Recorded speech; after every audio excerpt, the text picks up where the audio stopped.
మొదటిసారి మా జమ్మలోడు తరఫున మీరు మొదటిసారి అభినందనలు. యాక్చువల్గా కోవిడ్-19 వచ్చింది. కోవిడ్-19 అధ్యక్ష, ఇక్కడ ఆయన కోవిడ్-19 అంటే కరోనా, ఈయన పేరు జరోనా. ఇక్కడ ఉండాల్సినోడు ఎక్కడో ఉండి నిన్నంతా అదే ముత్తుకోవడం. అందరూ బడ్జెట్ బాగుందంటే ఊరందరిది ఒకదారి, ఉలిపి కట్టది ఒకదారి. తను పోతూ రాజపీనిగా అందరినీ తోడుకొని పోయినాడు 10 మందిని. వాళ్ళనన్నా పంపాలి కదా ఇక్కడికి. మీకు బాగా స్నేహితం కదా, నాకు కూడా బాగా స్నేహితుడే. ఎట్లా ఒకటి పర్సనల్గా రిక్వెస్ట్ చేసి ఒకసారి తోడుకొని వచ్చి ఈ బడ్జెట్ బాగుంది, ప్రతి ఐటెం బాగుంది. అసలు మొన్నటి వరకు అంటే 11వ తేదీ ప్రవేశపెట్టేంత వరకు మనం చేసిన పనులు వరుసగా అధ్యక్ష, అతను చూసి అందరూ అనుకుంటారు అసూయతో రాలే అతను. ఈ రకమైన బడ్జెట్ అద్భుతంగా ఉంది. ఈడ మనం మాట్లాడుతుంటే అతను చూడలేడు, క్వశ్చన్ చేయలేడు, చేసినా మన రిప్లైకి తట్టుకోలేడు. ఇంత అద్భుతమైన బడ్జెట్ను పట్టించుకోకుండా బయట ముత్తుకుంటే ఏమొస్తుంది అధ్యక్ష?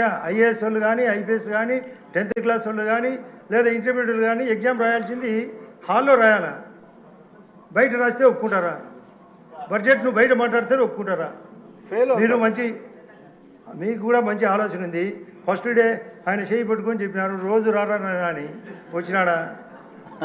గవర్నర్ మాట్లాడుతుంటే ఆ రోజు ప్రసంగంలో పేపర్లు ఇసిరి కొట్టారు. Land titling act Chandrababu Naidu గారు బయట సభలో చించి పారేసినాడు. మేము ఇక్కడ చించి పారేస్తామంటే రాడు. ఎప్పుడు వచ్చేదో చెప్పాలా? ఈ బడ్జెట్ సూపర్గా ఉంది, ప్రతి ఐటెం అద్భుతంగా ఉంది. ఏదైనా మిస్టేక్స్ ఉంటే చెప్పండి, సవరణ చేసుకుంటారు. నీ ఆలోచన చెప్పాలా?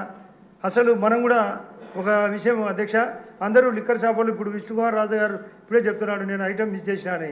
20% 2020 అని గతం, 20% మేము మార్జిన్ ఇస్తామన్నారు. ఇప్పుడు 10% మార్జిన్. ఇప్పుడు లోకేష్ గారు ఉన్నారు, ఆ మార్జిన్ మీరు 20% చేస్తే తప్ప చాలామంది అందరికీ తెలిసింది నష్టపోయినారని. ఫ్యాక్ట్, రియల్ ఫ్యాక్ట్ అర్థమైపోయింది. ఆయన చెప్పేశారుగా. చెప్పలే, అది మిస్ అయింది ఐటమ్. ఇప్పుడు పక్కన మాకు మన వైజాగ్ వెలగపూడి కూడా చెప్తున్నాడు నేను కూడా మిస్ చేసినా నాకు అవకాశం ఇవ్వలేదని. బడ్జెట్లో ప్రతి ఐటము పొందుపరిచినది అమలు చేయాలా? నేను మొన్న కూడా విప్పుగా అయినందుకు మొన్న లోకేష్ బాబు సమస్యలో పయ్యావల కేశవ్ గారిని కూడా అడిగిన, బడ్జెట్ 100% మనం రెక్టిఫికేషన్ ఉంటుందని, రెక్టిఫికేషన్ కావాలని, ప్రతి ఐటమ్ కావాలని. ఎక్కువ విషయం మాట్లాడితే మాకు టైం ఇవ్వడంలే. కేవలం బుల్లెట్ పాయింట్స్ ఏమంటే మన బడ్జెట్ అన్ని రంగాల్లో అద్భుతంగా ఉంది. అందులో స్పీకర్ గారు వస్తున్నారని మీరు అప్పుడే హెచ్చరిక చేస్తున్నారు. అతన్ని రమ్మనాలా, ఎప్పుడైనా వచ్చి మాట్లాడాలా? ఇంకా 5 రోజులు 6 రోజులు టైం ఉంది. ప్రతి దాన్ని మనం సమర్థించడానికి కోసం వస్తున్నాడా? ఆహ్వానించాం, నిన్న సభాముఖంగా ఆహ్వానిస్తాం. మనం అందరం లెటర్లు రాసి ప్రెస్కి ఇవ్వాలని అధ్యక్ష. అతను వచ్చేంత వరకు ఈ సభను జరుపుతూనే ఉంటాం. ఇప్పుడు నమస్కారం అధ్యక్ష. సెలవు.